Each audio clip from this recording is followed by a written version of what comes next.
dog. It's about me. Fixies? It's Chewsocka. It sounds like she's angry with us. I wish I knew what that mad dog was thinking about. I'm thinking about you. You better hide or people will see you. I'm leaving. See you later. It's going to rain. Chewsocka, I have no time to play right now. I'm not playing. His feet are gonna get soaked. Tom Thomas, I'm off. Don't be late. Chewsocka, that's enough. No, I need to go to school. He's got his math class today and he's leaving his math book. I'm trying to serve like a good dog, but no one understands me. Dogs have been serving people since ancient times, along with cows, horses, chickens, and other domestic animals. But of all of these animals, the dog was the very first. In the beginning, domesticated dogs looked like wolves. Over time, they started changing and were developed into dogs of many different breeds, from big shepherds to tiny chihuahuas. So a dog is not only a human's best friend, but his very first friend as well.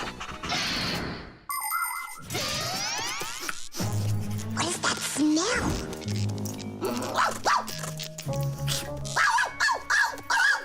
Simka, come on out. I see you. Nolik, jump down. Oh no, we're trapped in here. Alert, something's burning over there. Why won't they listen? I think she's going to eat us. Together with the box.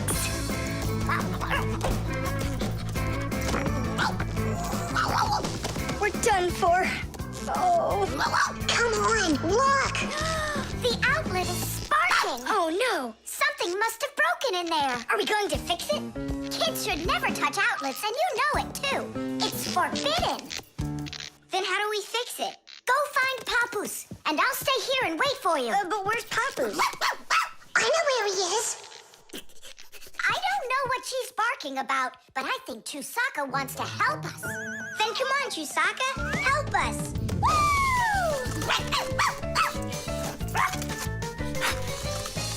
He's in there. Papoose! Papoose! Nolik, is that you? Ah! There's an outlet sparking over there, and it smells like it's burning. Are you sure? Yeah, Chewsocka found it. Really? Great job!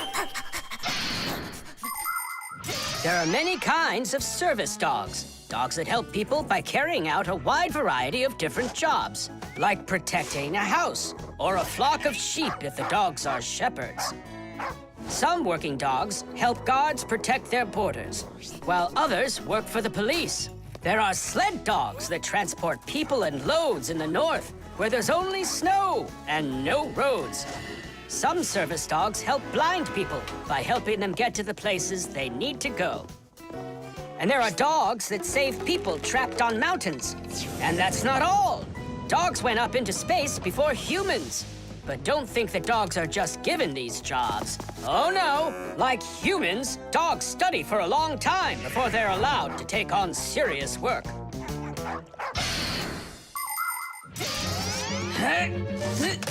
Ah, that's all. There won't be a fire, not today. Hooray! Well done, Chewsocka. You're a real service dog, no doubt about it. Yeah, I'm working. I'm a real service dog.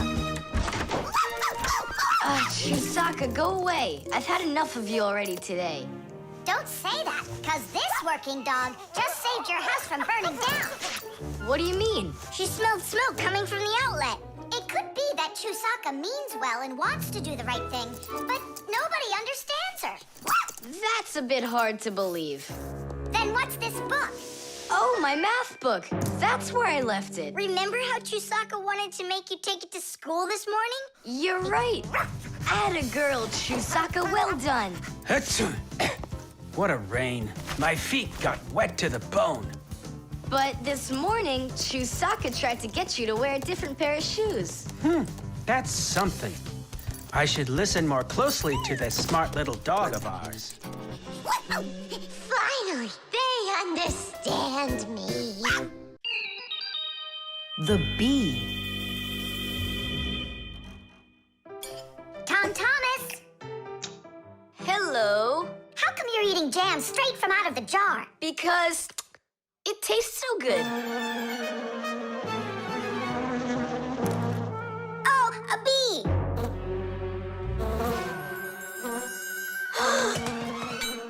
Shoo, get out of here. Leave it alone. It's just a plain old bee. Well, I was bitten by one of those plain old bees once. Tom Thomas, don't do it! Go away, you pest. Flies are pests. Bees are very helpful and useful. How can a bee ever help us out? Bees are hard workers. They are constantly collecting nectar from flowers. Flying from flower to flower, bees transport pollen on their bellies. Thanks to this process of pollination, flowers produce fruit and seeds. In other words, bees help plants reproduce. The bees use the nectar they collect to make that delicious sweet honey loved by kids of all ages. And bee honey is not only delicious, it's also nutritious. So I'm still afraid of it. What if it bites me? Bees don't bite, by the way. They sting ya. Ah! Ah!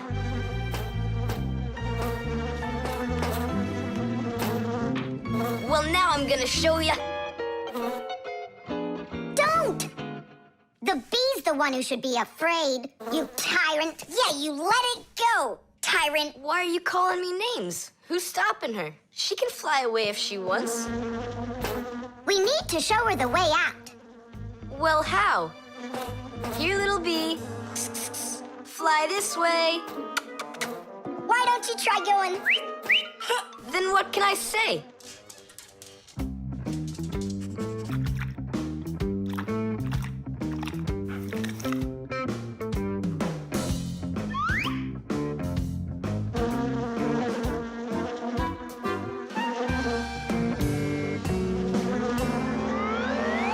Chewsocka, don't move. It'll sting you. It doesn't want to sting. Both of you like to eat sweets. You like eating jam, and so does the bee. Why don't you carry Chewsocka to the window? Go on, fly. No, that's not gonna work. You need to go and get more jam. Here, little bee. Yum, yum. Go on and fly. You're free. Let her eat first. Don't be greedy. I'm not being greedy. If she eats, she can make honey out of your jam. Long ago, people could only collect honey by destroying the nests of wild bees. And that went on until someone came up with the idea of taming those insects. They started by leaving enough honey for the bees to survive through the winter. People took care of bees in these hollows until they learned to build small houses for them called beehives. And a town made of these bee houses is called an apiary. Bees live and work together in the beehives making honey, while beekeepers take care of the bees and collect the honey. Bees are real team players. They tell each other where the best flowers grow. Do you know how they do it? One of the bees does a dance, and then the rest of the bees watch the dance and learn where they need to fly. You poor thing. Tom Thomas tired you out. I told you there's nothing to be afraid of. You see? She's just so nice and kind. I'm not afraid of her. She wouldn't let me eat my jam, that's all. Well, now it's time for you to fly away. Whoa! She's playing rough here. I want to try. Nolik. You're too little. You'll have to grow to do this job. Whoa, whoa, whoa. Calm down now. Now let's fly. Hey, Simka, the window's back there. I can see that without you. So how can I get you to turn around? Cool! Hooray! She's listening to me! Woohoo! the window! Now! So long, honeybee! Tidish! Tom Thomas, do you have any more of that jam left? Yeah. What for? Bring it here. We'll get more bees to fly in. How come? What do you mean, how come? Because it's my turn for a bee ride. The key card. Whoopa! Well, Professor Eugenius, your kennel's back in action. Tidish! Ah, why, thank you. I've been longing for a cup of tea. Yes. There's no tea left in here. Then I'll go ask Lisa if she has some. Look! Professor Eugenius! You forgot the key! The key! Don't close the door! Simka, you must be joking. That's a key. This is nothing but a plastic card. But it is a key. A special kind. It's called a key card. To open up a combination lock, you need to enter a code in the correct order. That means if you can't remember the code, you can't open the lock. But if the lock uses a key card, there isn't any code to memorize because the code is held inside the card's memory, and the lock can read the code from the card. Of course, key cards don't work with any lock. They have to be smart locks that are able to read electronic codes. When the smart lock reads the correct code, it opens right up.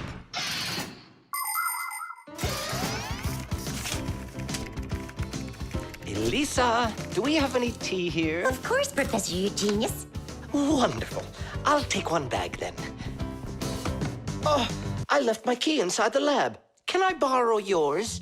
Just don't forget to give it back. Of course I'll give it back. Come on, Elisa.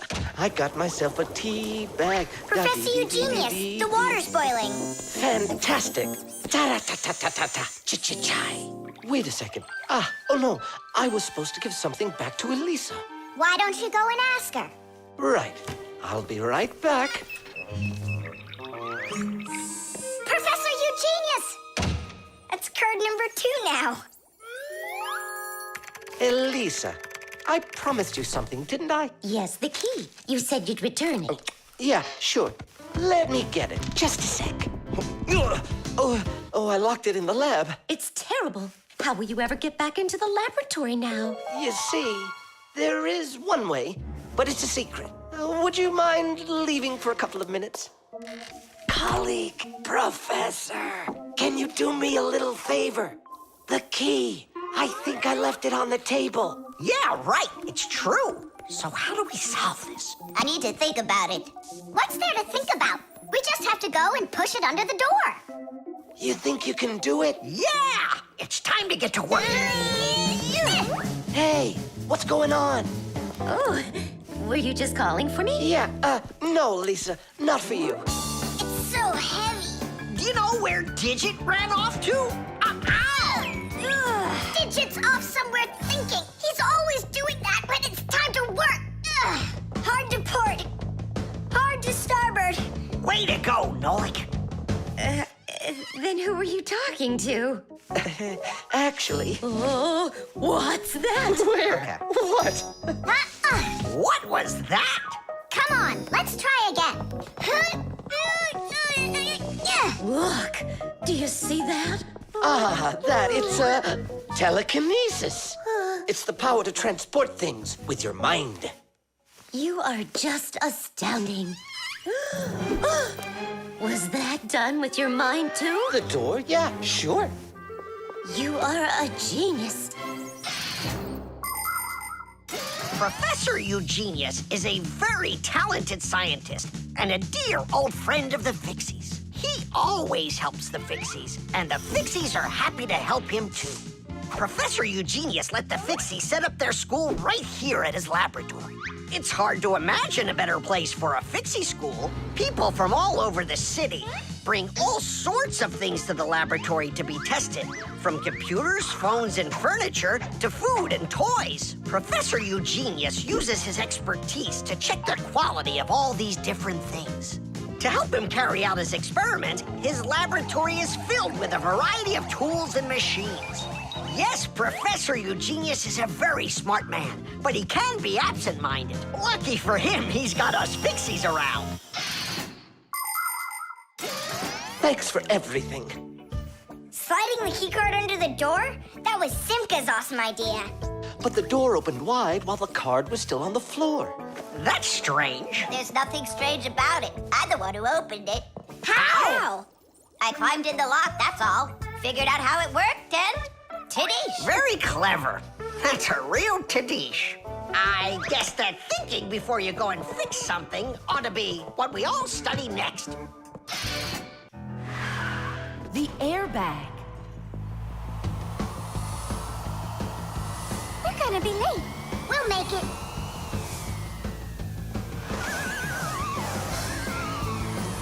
Whoa! Oh, wow. Hey, slow down there. I'm a super duper racer.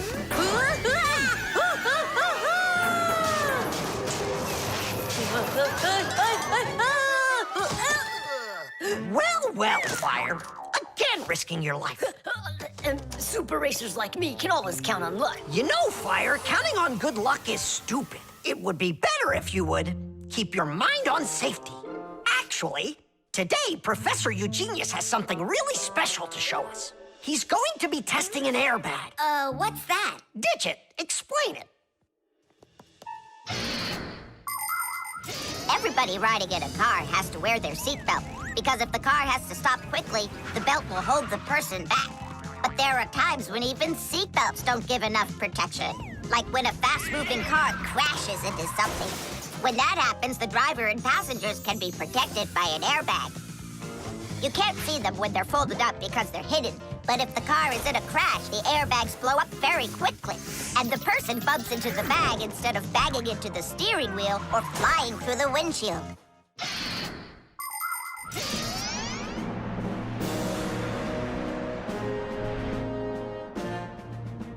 Here I come.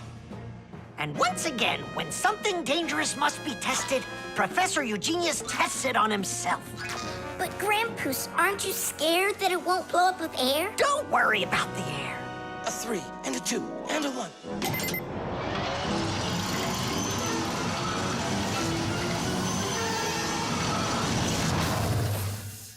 The airbag filled up in an instant. Did you notice? Yeah, but how does it do it? There is a chemical inside of there that quickly burns and instantly turns into a gas the moment the crash takes place. The gas fills the airbag, and there you go. Did I explain that right, Professor?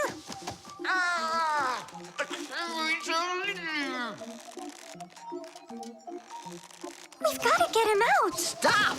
We'd better call for help.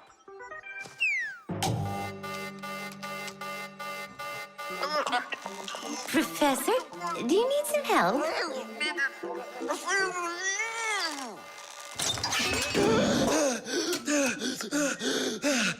Thank you, Elisa. Sorry to take you from your work. You're free to go. Professor, how did you manage to press the button from way over there? I managed to hit it on the fly. You are just astounding. To keep small children safe while they're riding in a car, they must be buckled up with a seatbelt inside of a special booster chair. But kids also need to be careful when they're riding a bicycle, skateboarding, roller skating, riding a scooter. First of all, it's best to keep off of roads where there's too much traffic. Second, put your protective gear on. For your arms and legs, wear elbow pads, gloves, and knee pads. For your head, wear a helmet. That way, if you fall down, you won't get badly hurt. And third, make sure that people can see you. If you're out riding in the evening, your clothes and bike must have safety reflectors on them. They let drivers see where you are by reflecting the light from their headlights back at them. Remember, better safe than sorry. Here we go. Well, I hope this time I've got it. Should we call his assistant right now, just in case? Let's just wait and see. Ready, set, go! Grandpoos, he needs to be rescued. No need. I made a change to it. Now the bag not only inflates automatically, it deflates itself as well. Splendid! As you Fixies say, Today's lesson is done. Hooray! Come on! Where's my Fixie board? I've got your Fixie board, Fire. Here you go. I just went and equipped it with an airbag. Really? Ha! How come? You know I'm a super racer. See? Woohoo! And that's why I installed it. Super racers don't need airbags. We never, ever.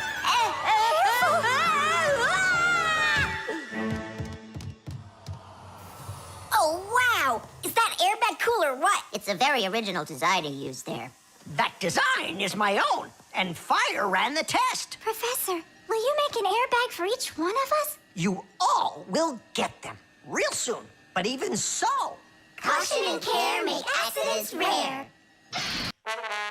The video call.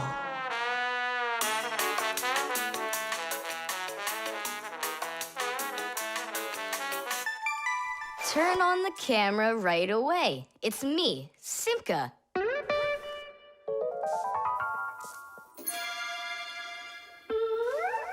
Just as I expected. Nolik, why aren't you in school? School? It started? No, but you'll be late if you don't hurry. I'm on my way.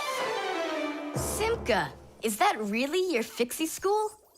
Well, actually, it's the laboratory where Professor Eugenius works at. He lets us have our school here.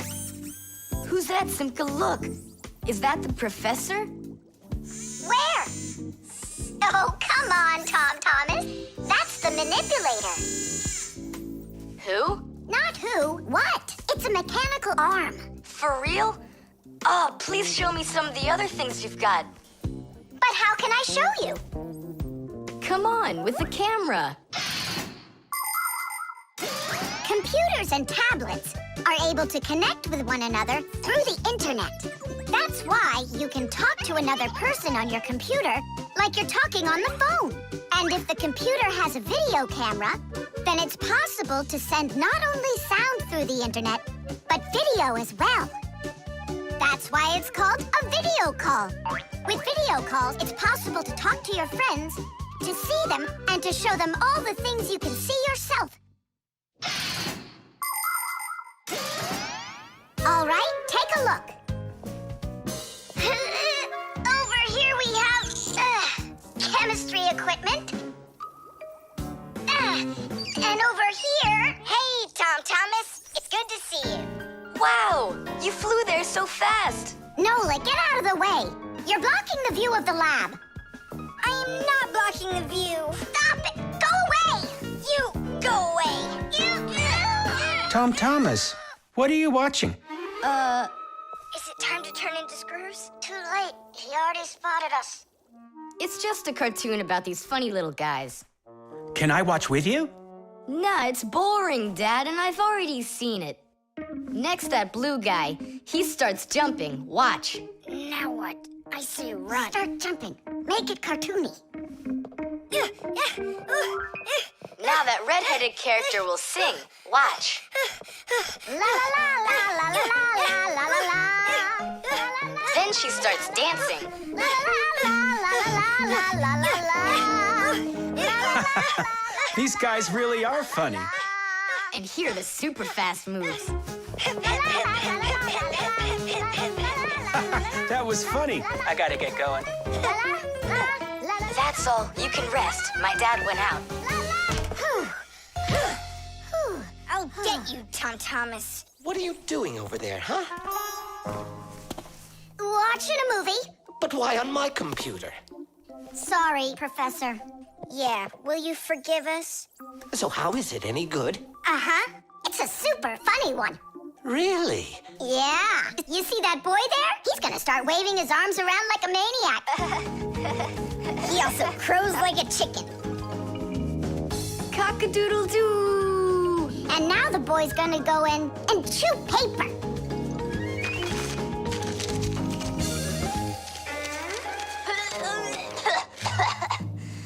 I can't do this all at once.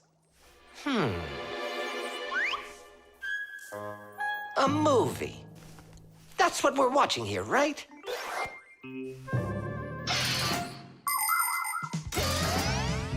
People have always been interested in seeing what's going on outside of where they are. And with the invention of video transmission, it's now possible to see what's going on almost anywhere. Now, without leaving your home, you can see what's happening on another street or even in some far corner of the world. With the help of video calls, doctors can help their colleagues perform complicated surgeries. Teachers can give lessons by video, and scientists can take part in video conferences. With video, you can watch a live theater performance in another country. And even in outer space, an astronaut can feel right at home just chatting away with friends and family. And it's not just for astronauts either. Now almost every tablet and phone here on Earth has video in it. Introducing Tom Thomas. Nice to meet you there, son. And I'm Professor Eugenius, so I guess you're also a friend of the Fixies. Yeah, only it's a secret. My friend, that's a secret the two of us share. And you know, keeping secrets is what friends do. Davy! Chess.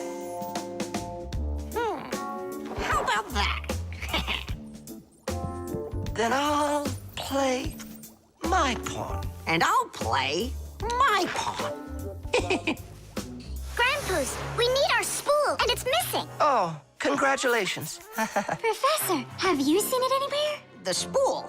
I haven't seen it. We're playing chess, can't you see? Do you like board games? Like dominoes, for instance. Just about everybody has played it. But do you know where it came from? Dominoes was invented by the ancient Chinese. They made tiles and decorated them with dots like on a pair of dice. And this is a game that looks a lot like checkers, but it's a lot more challenging. It's called backgammon. Backgammon originated in Persia, and from there it spread all over the world.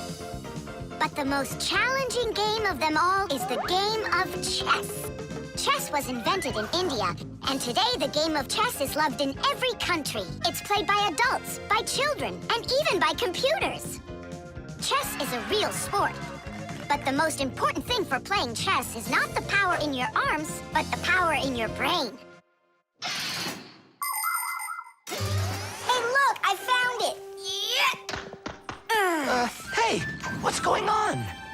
That's our spool. Please let us take it back. There's something we have to do with it. But we're using it. Can't you wait? It's a replacement for the missing pawn. Oh, Nolik can work for a while as the pawn's replacement. Yeah, I could do it. All right, you can take it. And you stand right over here. 1, 2, 3, up we go! Class. So how do we play? You're going to play for the whites. And now I'm going to capture your knight. And we're gonna knock over yours. Take that. Whoa, whoa, whoa, young man. Slow down. It goes back here.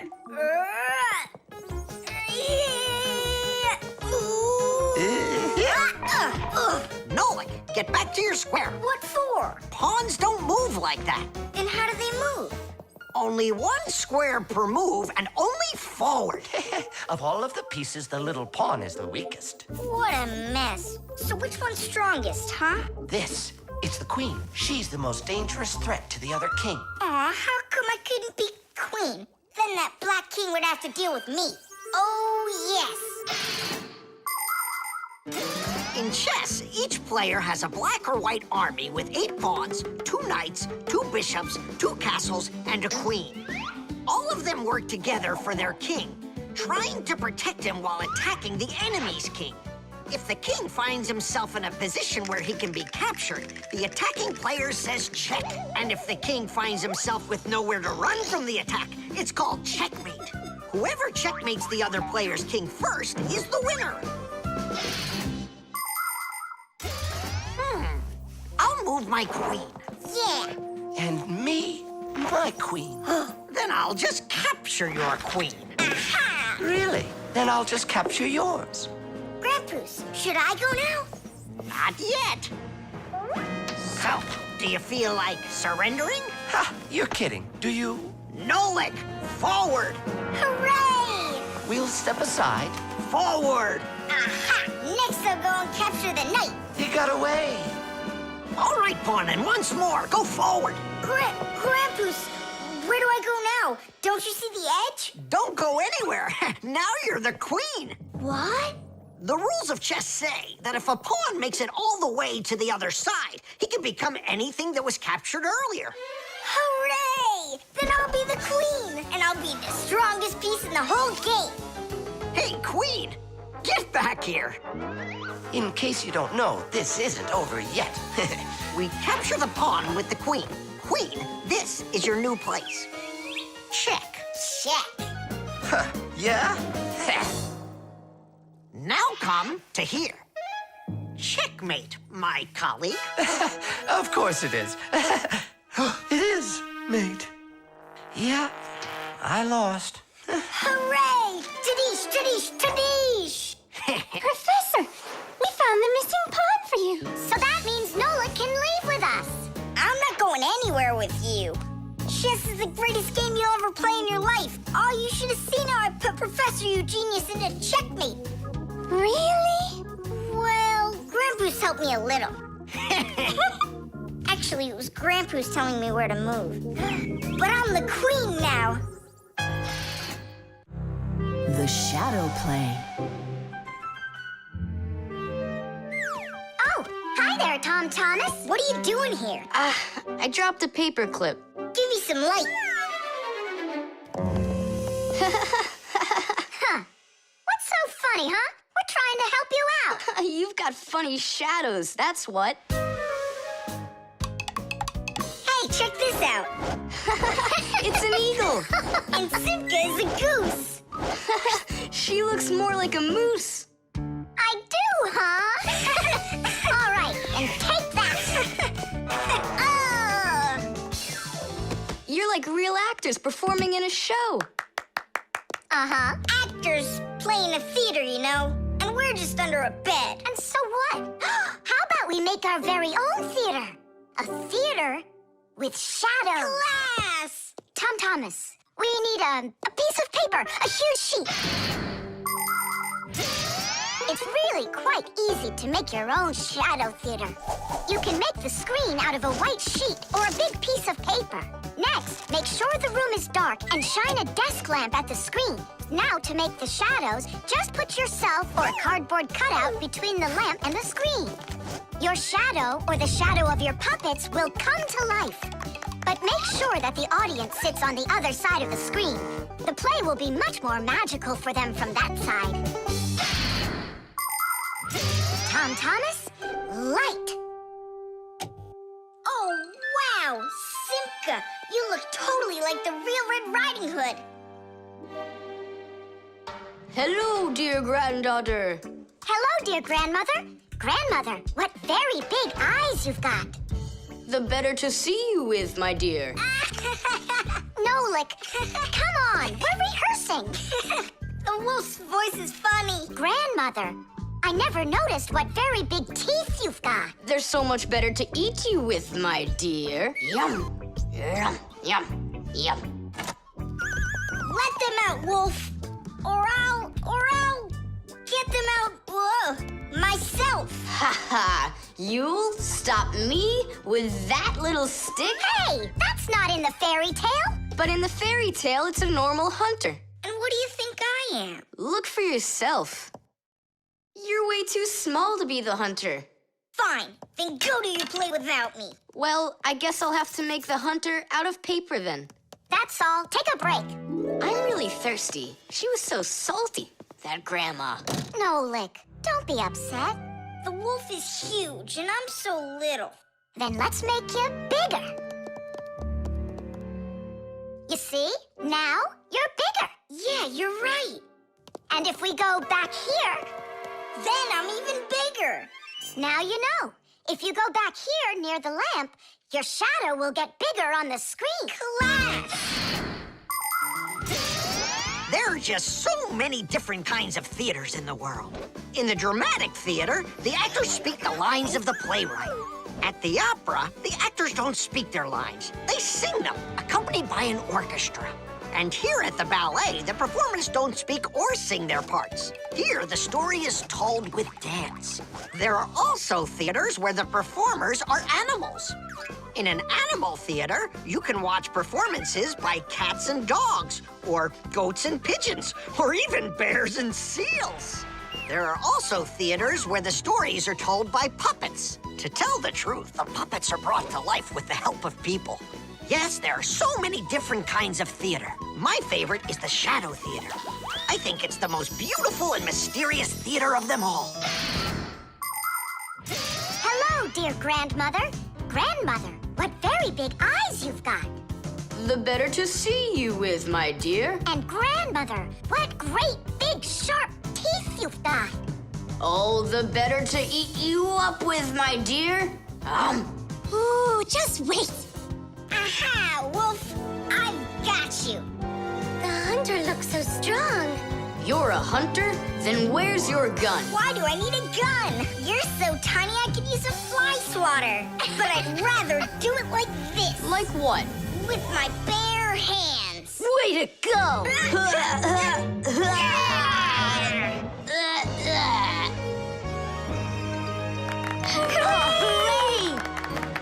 Splendid. Who was your favorite? Mine was the grandmother. Well, I think Red Riding Hood was the best. For me, the hunter. He was so mighty and so fearless. And for me, the special effects. The Eco Tester. Are you ready to see my new invention? I just can't wait to show you what it does. Whoa, what is it? An Eco Tester. And what is it for? This device lets you check vegetables or fruit, so you'll know if they're safe to eat. To grow apples, tomatoes, or melons faster and bigger, people add chemical fertilizers to the soil. But there's a problem if too much of these chemical fertilizers is used. When there's too much of them, the harmful chemicals get inside the fruits and vegetables, and that makes them very dangerous to eat. An eco-tester is a special device that quickly shows how much of these harmful chemicals have gotten inside of the food. And if the reading is too high, that means you shouldn't eat it. As you can see, the eco-tester shows that this apple is good. Well, let's see. Look, this one is safe too. Ugh, it's not interesting this way. These apples are all safe. Now let me take this delicious apple and, make it bad. We will inject this apple with a harmful amount of nitrates. How come? What do you mean, how come? So we can see how the eco-tester works.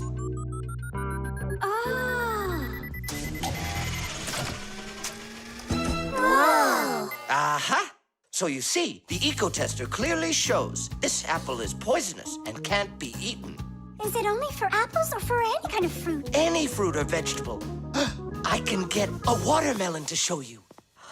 Could it really be true that watermelons can have nitrates too? Of course they can have nitrates.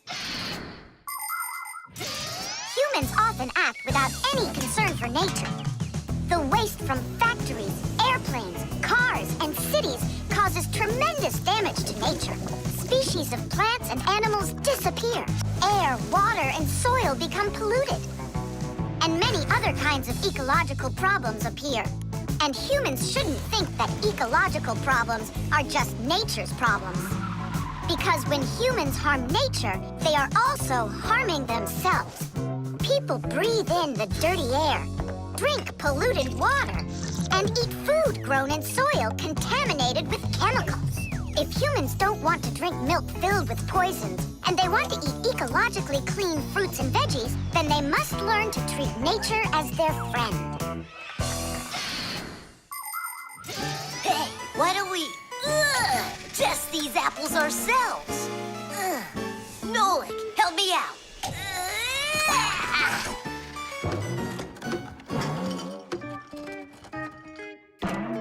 Oh, it rolled away. I don't care. That apple's poisoned with nitrates. Oh, apples.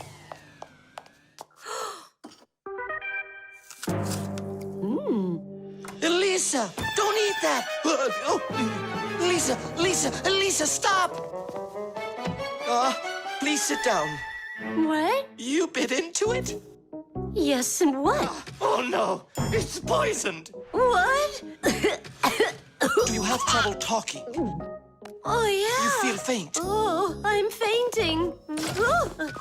Elisa, hang in there. What?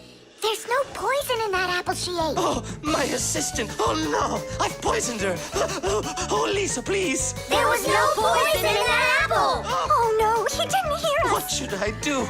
I know how to make him hear. Hello? It's an emergency. It's a case of poisoning. Not me. I poisoned someone. Yes, with an apple. Fire. Poison. Oh. Professor, this apple has no poison in it. The bad one rolled away onto the floor. Did it really? This is just fantastic news. Can you see me, Elisa? I can't see anything. How's that? I see you. I can see you. I can see again. I have great news. There's no poison at all in this apple. Are you sure? It's perfectly fine. Here, take a look. The eco-tester shows that there are no harmful chemicals inside. It's wonderful news. This is one excellent apple. And nutritious. This appliance of yours is simply wonderful. Now she'll say he's a genius. Professor, you are a genius. Thank you for saving my life. Oh, it was nothing. Actually, it was Nolik. He saved her life. I did? Dropping the watermelon was your idea, wasn't it? Ah, you're right. I saved her life. The instructions.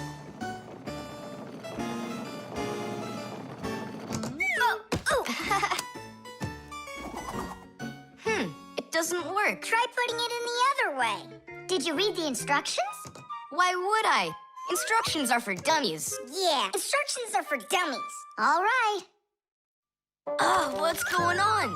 Whoa! My battery! Instructions teach us how to do things right. Instructions for a piece of furniture explain how to put it together. With the instructions for a television, we can adjust the picture and sound the way we like them. Printed on a box of oatmeal are the instructions for how to cook it. The instructions for medicines tell us what the medicine is for and how to safely use it. So always read the instructions if you want to do things right and avoid a lot of problems. I found it. Here it is. Here you go, Tom Thomas. Whoa. We got you a new chair, but it has to be assembled, and I'm afraid it'll be a little bit difficult for you. No, it won't. Don't worry, Dad. I'll do it. Finish before dinner, and we'll get ice cream tonight. A creamsicle. 2, okay? First, assemble the chair. Tom Thomas, can I help you put the chair together? Come on. Hey, first you two need to read the instructions. Ah, Simka, stop being such a bore. What, like I haven't seen a chair? Or like I haven't seen a chair?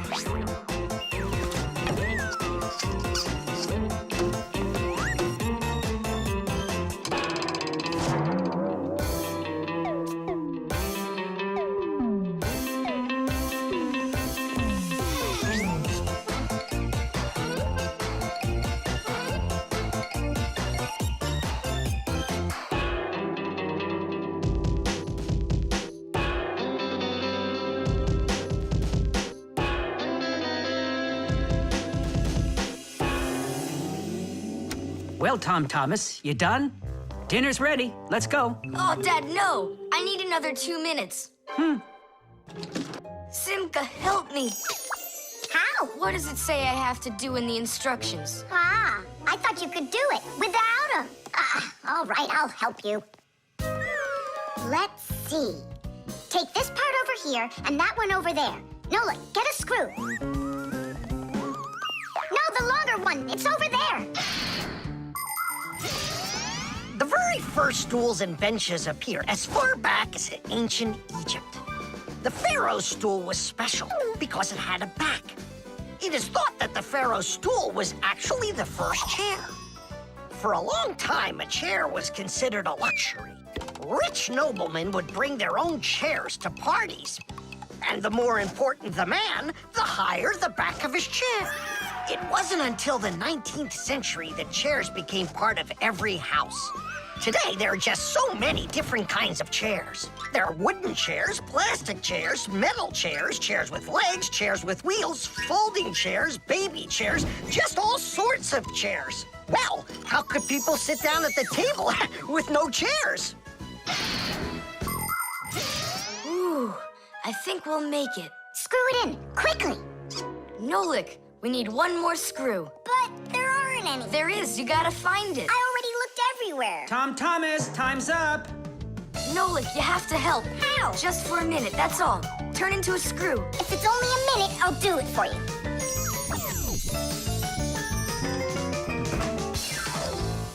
I'm done. You built it. Huh. Great job, son. Mom, see how I won the bet? Can you believe it? He put the chair together. You're so brilliant. Go on, have a seat. Oh! Whew. Now I see. You missed a screw. But I screwed it in.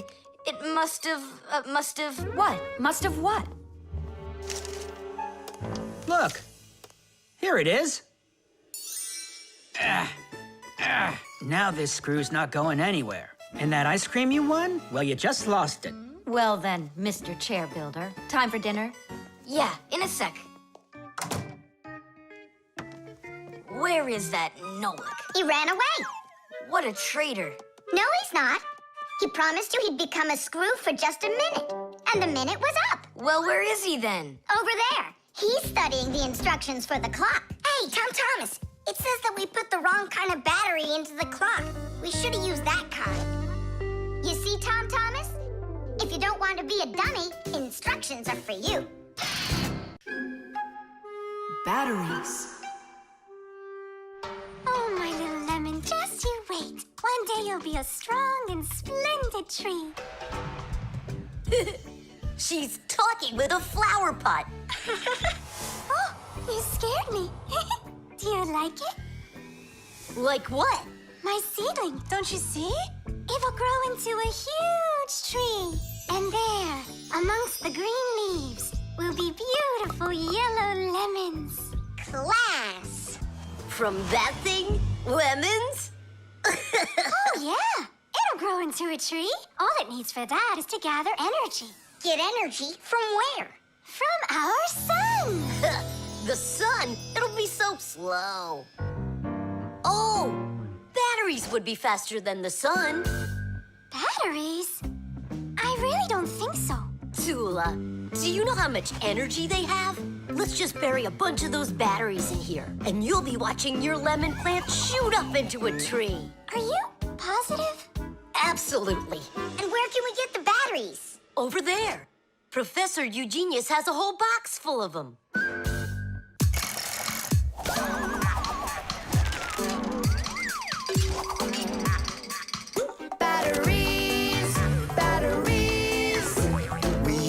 Every day I need them by the ton. Batteries, batteries. They give power to appliances so they can run. Batteries, batteries, batteries, batteries, batteries, batteries, batteries. That does it. We'll be seeing the first lemons before the week's over. The first battery in the world was made in Italy more than 200 years ago. When two different kinds of metal were placed in salty water, electricity started flowing through a wire from one piece of metal to the other. Many years have passed since then, but batteries still work in pretty much the same way. Today, you can find batteries being used for electricity just about everywhere. Tiny batteries are used inside of wristwatches, while big batteries can power cars and even ships. With new batteries being produced by the millions, we have to think, how should we get rid of the old ones? You can't just throw away batteries because they'll poison our soil and water. The best way to dispose of batteries is to take them to a special collection station that sends them to factories for recycling. Yes. It's a terrible idea to bury batteries. You can kill any plants that are growing there. And this is the very reason why Professor Eugenius puts all of his used batteries in that box over there, so he can dispose of them properly. Hey, where are they? Oh, my seedling! We harmed you! What? Where are the batteries? They're in the flower pot. How come? So the lemons would grow faster. From the batteries? Who came up with that idea? It will die! Hurry! We gotta go save it! The soil's contaminated. We've got to find a new home for this seedling. But where? Over there. There's a pot with healthy soil. Let's do it! Batteries, batteries. They come in different sizes, shapes, and colors too. Batteries, batteries. Could be yellow, might be green, or maybe red and blue. Batteries, batteries, batteries, batteries,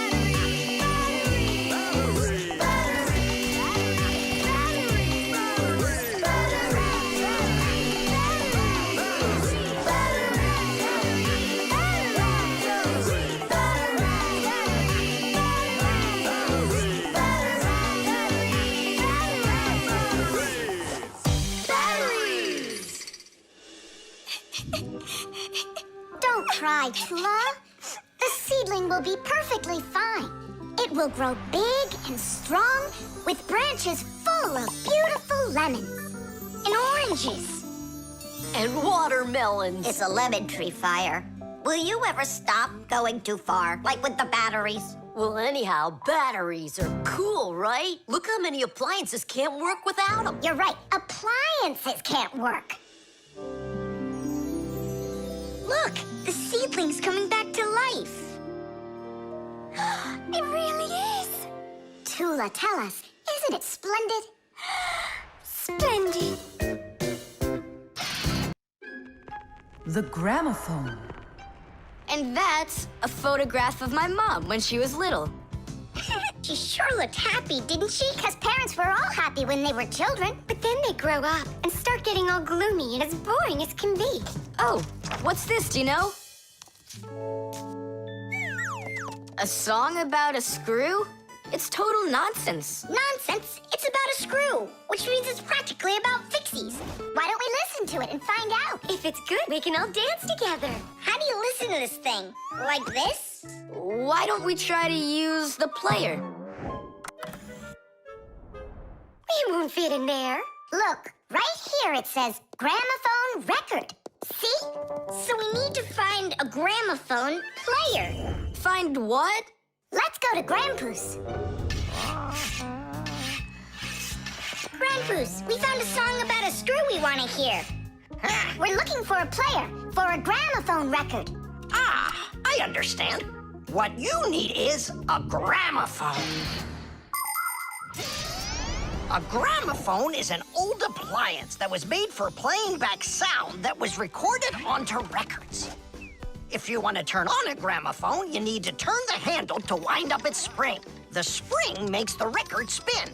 Then, a needle is placed on top of the record, and as it moves through the groove on the record, it shakes a little, which makes a diaphragm, a sort of mini drum skin, start to vibrate. The big horn of the gramophone then makes the sound louder, and we hear a voice or music. The most amazing thing is that a gramophone doesn't have an electric motor or any electronics. That's right. You don't need electricity for a gramophone to play back the sound that's recorded on a record. That's because a gramophone is an entirely mechanical wonder. If you want to know, there is a gramophone in the office of Tom Thomas's dad. It's on the desk. Great, let's go. Thanks would be nice.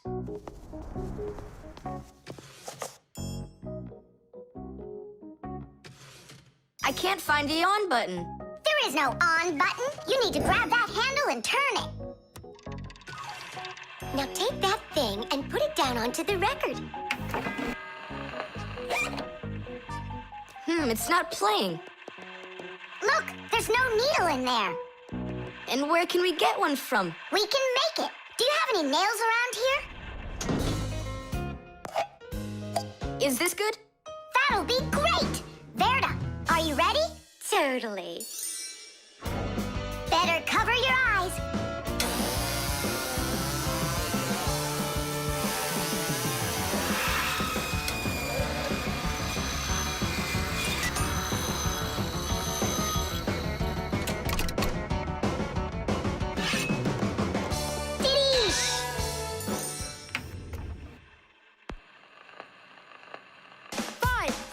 It's working, listen. A little screw went for a run, and now without this little part, everything just falls apart. If you think a screw is nothing, take it out, but just beware. Everything will break without them, with no little screws in there.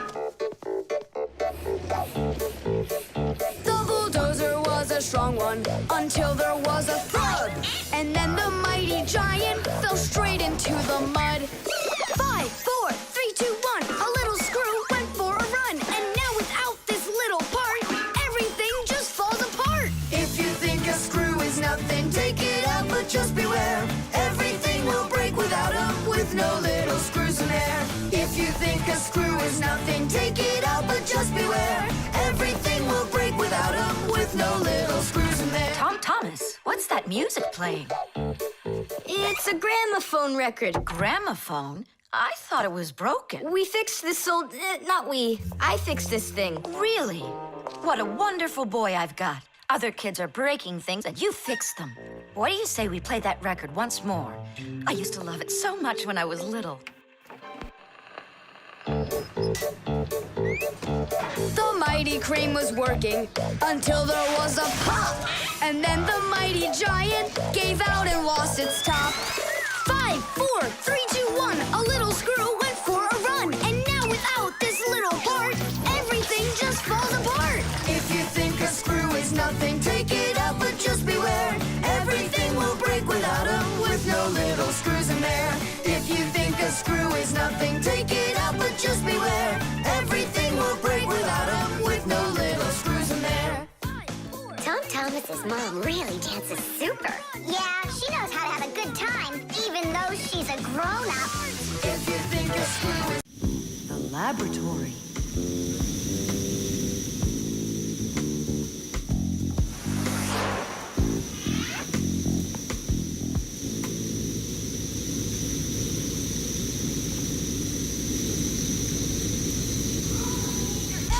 You've got to get to the school right away. What did he say? That we've got to get to the school. How come? Did you hear why? I didn't, did you? I wonder if Simka didn't go to school today. Or if Nolik got into some kind of mischief? Oh, I'm worried this is something serious. La la la la la la. And that's 5, 6. I like this hairstyle. 7, 8. Hi there. Hello, Verda. Where's Grampus? I'm not positive, but go and look in the chemistry area over there. Over in chemistry? Tell us, was Nolik doing anything wrong today? Nolik? He's always fooling around. Right. So we're not here for anything Nolik did. Maybe something awful happened to him. Like what? Well, how about anything? This isn't just a school for Fixies. This is a laboratory. The laboratory where Professor Eugenius works is always humming. In the mechanical zone, Professor Eugenius tests all sorts of different devices to see how well they are made. In the chemistry zone, he conducts experiments on the quality and safety of food. In the electrical zone, he repairs electrical devices and checks their safety. Unfortunately, the professor can be absent-minded, and that can cause things in his laboratory to bubble, spark, or even explode.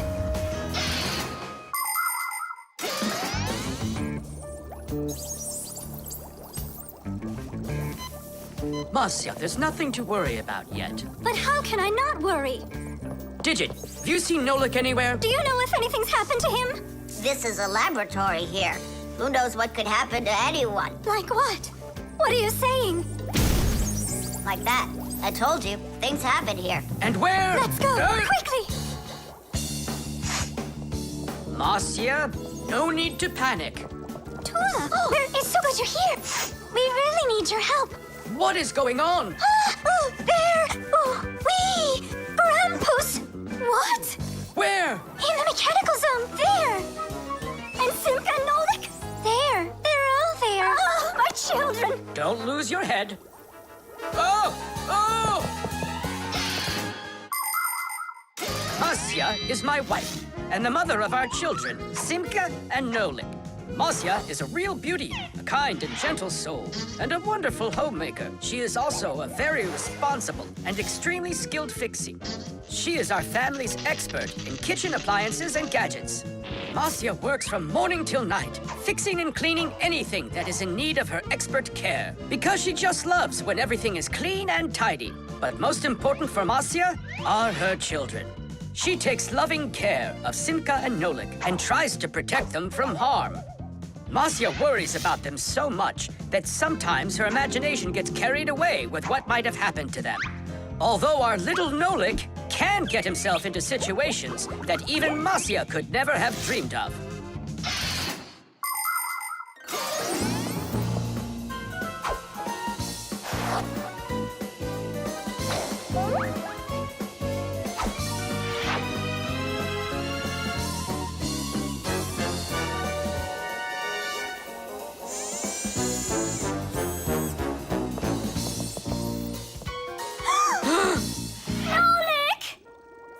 Hang on tight! We'll save you! Hey! You're alive! What's going on? I don't need to be saved from anything. So it's Simka we need to save, not you? I don't need saving either. I'm fine. And what are you so worried about? Everyone's alive. Then why did you make us come here? I need you to help with a little accident we had. Nolik, was this your fault? Oh, no, it's not Nolik's fault. Quite the opposite. He was trying to help me fix it. Papoose, we need you to help us with one of the pieces that we couldn't get back in place. This one?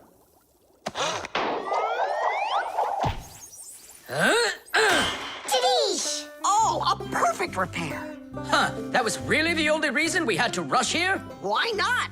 There was just no way we could let this wait, so I sent for you. But Fire said... Why fire? Why is it always fire? How come you had to scare us so badly? I'm not the one who scared you. You did that all by yourselves. The antenna. Wow, is this cool or what? Ah, hello there, little Fixies. Did you come to see what I'm working on? Professor Eugenius, tell us what you're planning on doing with this huge thing. Well, I hope to use this fantastic device to make contact with aliens. Since ancient times, people have wondered, is there life on other planets? What might aliens from outer space look like? And what kind of spaceships do they travel in? There are some people who say that they've seen alien spaceships and that they look like flying saucers. There are even some people who say they've actually made contact with aliens. But personally, I'm sure it's just their fantasy. And science hasn't been able to prove any of these stories either. The one story that makes me laugh harder than all of the rest comes from a guy who claims that he saw aliens with his own eyes. Can you believe it? He said that there was a group of tiny aliens that look like humans with glowing hair. It seems to me that this guy just happened to spot a few Fixies who weren't able to hide from him in time.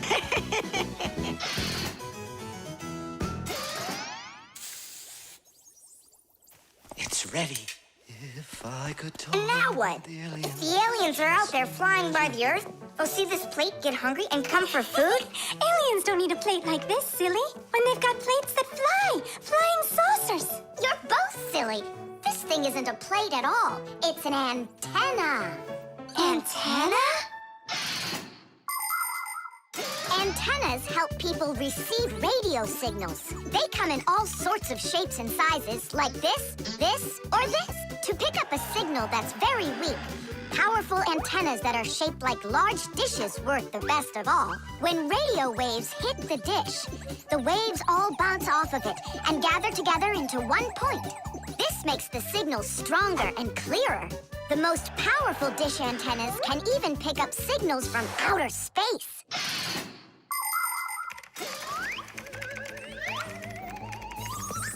Nolik, stop! You'll burn yourself.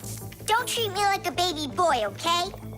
Huh, interesting. I wonder what's inside of there, do you know? Why don't we go and take a look? I was only trying to help him out. No need, Nolik. The soldering iron is way too hot, and I'm practically all done here. Ta-ta. Then let's start looking for those aliens in outer space. Just 1 second, Nolik. There. Uh-oh. And now,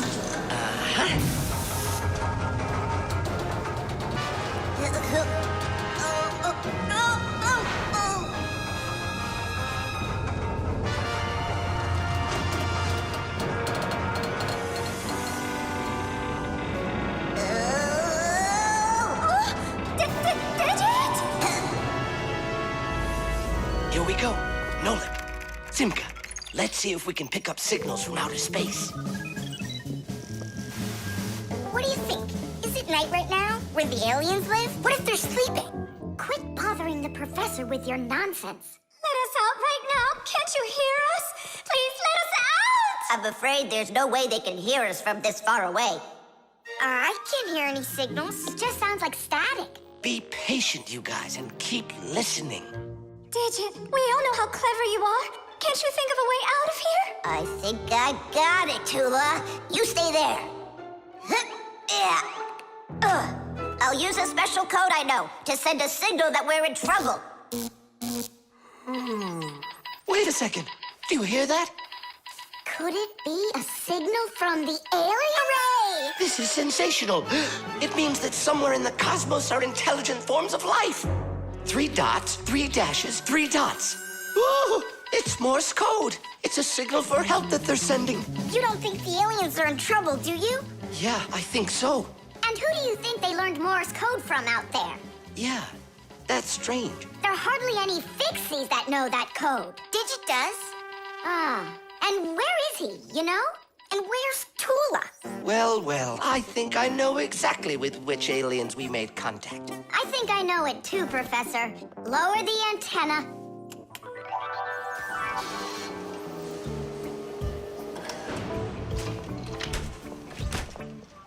Greetings to you, oh extraterrestrial visitors. Hi there. It's good to be back. What a shame. I was really hoping that we'd find intelligent life forms out there. It's all right. At least we found 2 unintelligent ones. The baby monitor.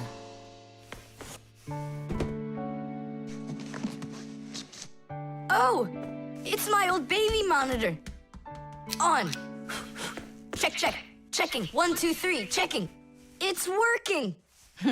Why don't we give it to the Johnsons? They just had a baby the other day. This is mine, and I'm planning on using it. Aren't you a little too big for it? No, I'm not big at all. Well, I didn't realize that you're still a little boy. And a greedy one at that.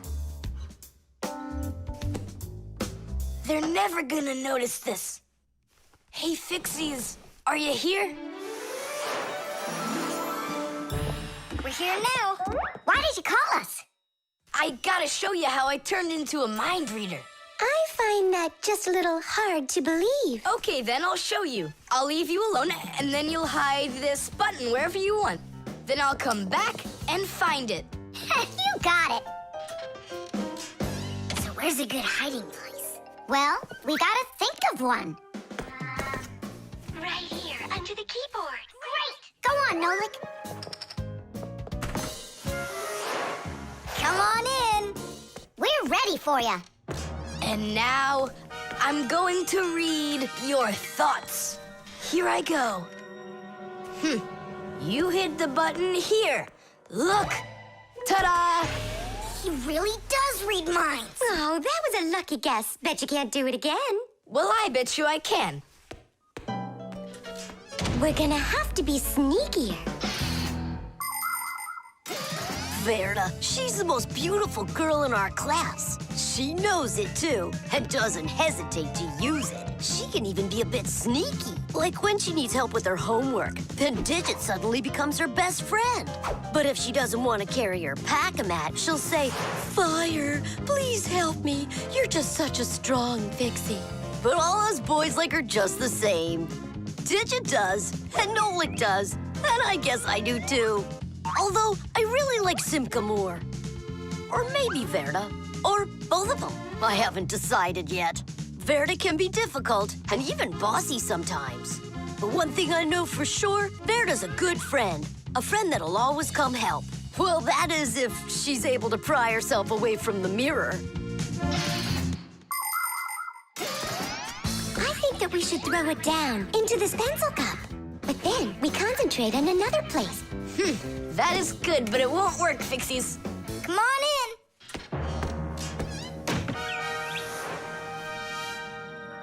Uh-huh. Aha! It's in here. Tadish? Simka, were you thinking about the cup? No, I swear. And my mind was blank. Then who did, huh? Uh-huh. Tom Thomas, what do you say we go again? As many times as you want. I know how he's been doing all of this. It's a baby monitor. That's how we can hear what we're saying. I don't get it. A baby monitor helps parents watch over their babies. The system has 2 units that look like wireless telephones. The parents keep one of the units by their side and put the other one in the room where the baby is sleeping. If the baby suddenly wakes up and starts crying, the unit in the baby's room will pick up the sound and send it by radio waves to the parents' unit. Mom or Dad will hear the crying and go and comfort their child.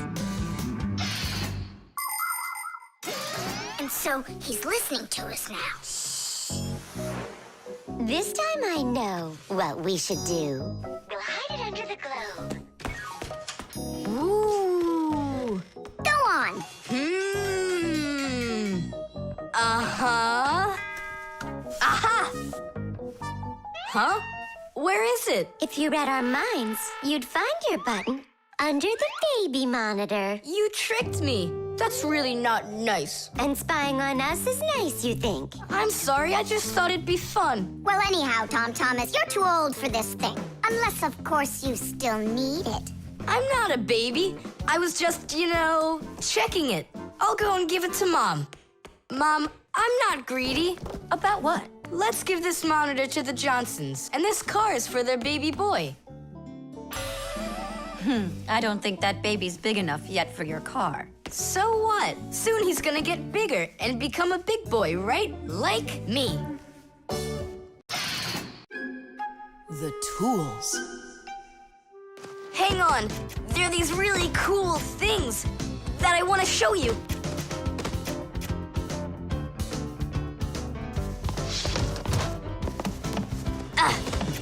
Whoa! Whoa, look how many things you got all at once. Your dad's gonna be so angry when he sees what you did with all of his tools. I'm gonna put them all right back where they were.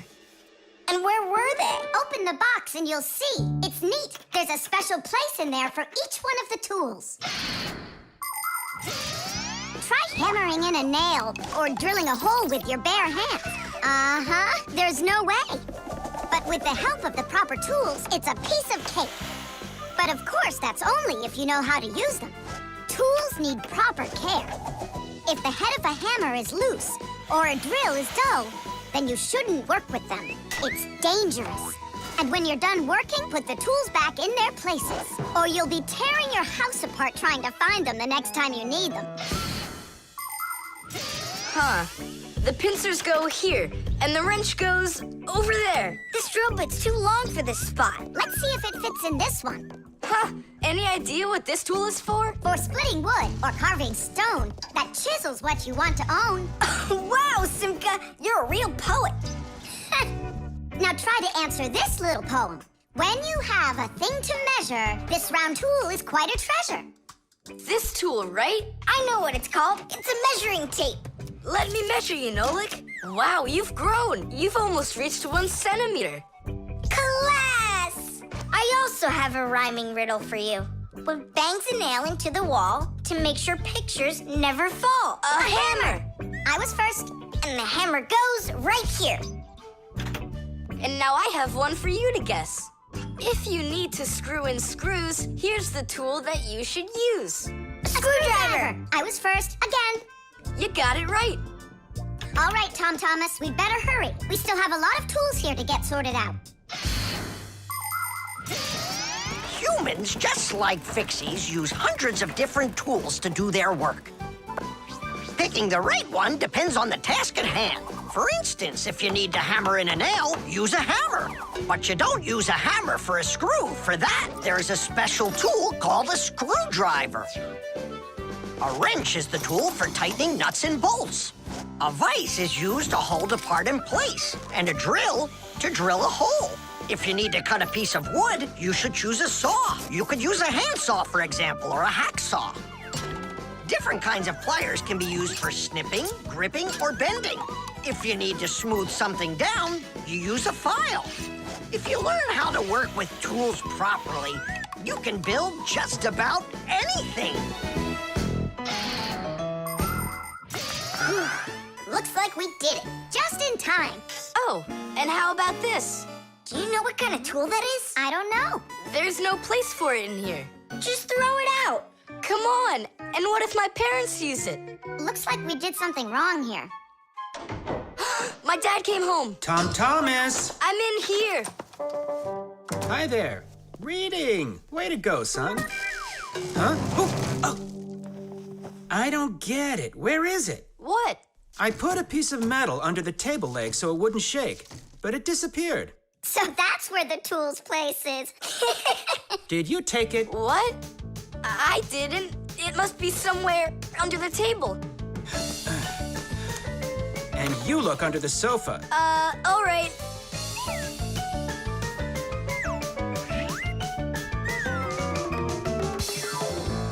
What do you think he wants? He wants us to get that metal thing out of his dad's box. Come on, let's go. You got it.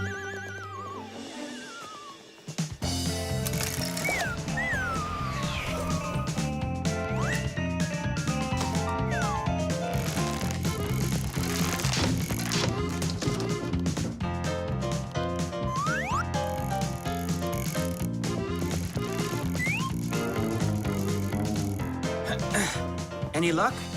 Uh-uh. Me neither.